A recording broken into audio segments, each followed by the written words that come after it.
So I was talking to a client and she asked me, Father Alex, what do I do when a guy likes me back without scaring him off? How do I show a guy interest without scaring him off? And this is the thing.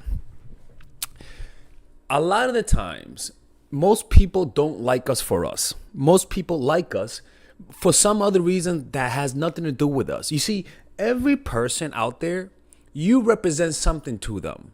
You are a mental representation to every single person that you meet.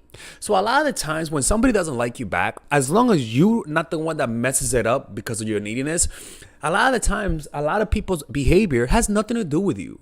It has more to do with their projections. For example, I was talking to a girl and she was like, hey, blah, blah, blah, let me recommend you to my friend. She recommended me. I DM'd her. She never responded, right? So most of the dating failures that we have comes because people are just projecting, all right? So outside of that, what we want to do is prevent a negative projection. And now what's a negative projection? In humans, we have an association with certain behaviors. If you behave, we have associated high certain behaviors with high status and certain behaviors with low status.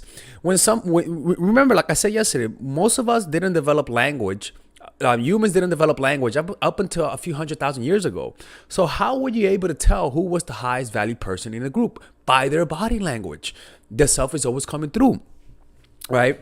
And so we sort of activate certain signals that communicate I am needy and I'm low value. We activate it through certain behaviors, right? And then the person will see that behavior through your nonverbals and through your pattern. And if it's a needy behavior, you'll activate a mechanism that will say, I am better than this person because this person likes me a lot. That's how some people think when they don't really like you, when they kind of like you egoically. And they say, I'm going to start acting more cocky around them, right? Now, if somebody really likes you and they sense that you like them back a lot, they're not going to take advantage of it. This is only for people who are only into you because of ego, right? So we want to prevent that projection. That's the point of this video, how to show a guy interest in order to prevent a needy projection so that he doesn't start acting cocky and start pulling away. But also with this strategy, this works whether or not he likes you or he doesn't, whether or not he likes you egoically or whether or not he likes you because he likes you. Either way, I still want you to do this. And this is this. When somebody doesn't like you, I usually tell people, when somebody's showing this interest, just mirror them back. Show interest and then show this interest, but exaggerate, right? Show more this interest than they are showing you. But also when somebody's showing you interest, what you want to do is mirror their interest, but diminish it. In other words, if they're showing interest at a 10, you mirror them and show interest at an 8. If they're showing interest at a 9, you mirror them and you show interest at a 7. If they're this happy around you, you're this happy around them. All you got, if they take 10 seconds to respond to your text, you take a minute, 5 minutes to respond to their text. If they want to see you every day, you see them 4-5 times a week. What I'm trying to say is always be one step behind. Just be one step behind. And look, and the reason why is this is one, it gives you an advantage, but also it makes the person miss you. Look, we the biggest problem we have is overexposing ourselves in this society. People are inundated with too much information and too much exposure. People have lost the art of creating mystery. It's pleasurable when our partner when our partner has their life, because then we could imagine.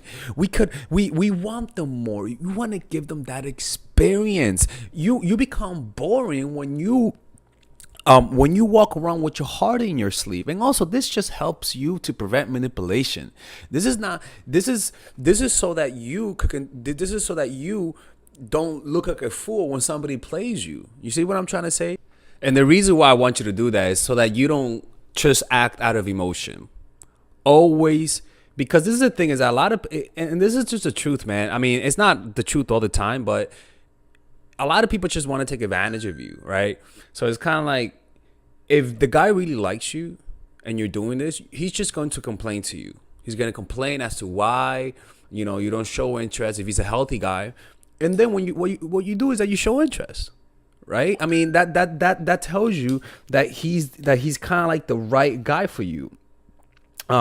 So yes, it's a strategy that you could use to make somebody like you. Okay, that's one thing, but also it's a strategy that allows you to show a guy that you love him, that you appreciate him, without the fear of messing it up. Because sometimes when we're so emotional, when we like somebody so much, we don't know how emotional we really are. We really are, because the adrenaline of liking somebody is so intense that we lose a little bit of self-awareness. For example, if you're in a fight and somebody stabs you and your adrenaline is high, you're not gonna notice you're getting stabbed, because you're so in the moment, like in your head, and your brain is flooded with so much adrenaline and nephrine that you're not aware. And sometimes when you're filled with so many emotions, you don't notice the things that you're doing. You don't notice how you're showing yourself into the world. Like I said, it's like somebody who's on crack. When somebody's on crack, they think they're talking like this: "Hey, how are you?" But in reality, to the people who are not cracked out, they're like, "Hey, how are you? How's it going? I mean, oh my God, I'm so calm. I'm so calm." And then it's kind of like this. There's a complete disconnection from what you think you're showing versus what you're really showing into the world. You know what I'm saying?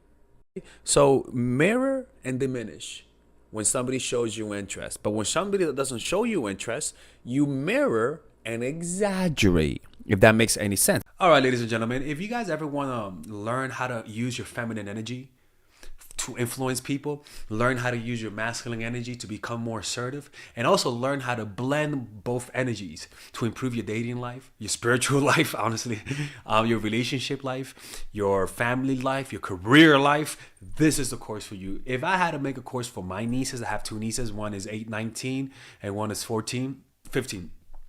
16. Holy shit. Oh my God, he's a bad fucking uncle. He's a bad uncle. Get him. Shut up, Melissa. You should get this course, right? And this is the course that I will make for them. So, for example, watch the curriculum, right? In the first week, we're going to be showing you how to establish a strong masculine foundation without letting it hurt your feminine energy. This masculine foundation is a source of who you are, right? It's your bodyguard. Without this, whatever feminine energy you create will be destroyed by the outside, because your masculine is your shield. So we'll talk about goal setting. We'll talk about how to develop a serious attitude. We're going to be talking about how to use more logic, how to use more goal-oriented behavior. It's more how to be a man. Now the next one is how to embrace the feminine energy, right? This one would teach you about how to minimize excessive masculine traits, developing self-awareness, healing abundant feminine energy, regulating your emotion, mastering voice qualities and facial expressions, surrendering control, and allowing pain to be felt. This is honestly, this will supercharge, like Kaioken, your masculine energy. After that, we have femininity in the workplace, and how to be feminine in the workplace without letting people take advantage of you, and the nuances of how women of power should behave versus women who are subordinates in the workplace, and even the dress code. This is based on psychology, people. It's kind of insane. I'm actually excited about this one. The next week, we talk about navigating the labyrinth of male and female friendship, and this a lot of women find confusing, so we talk about that.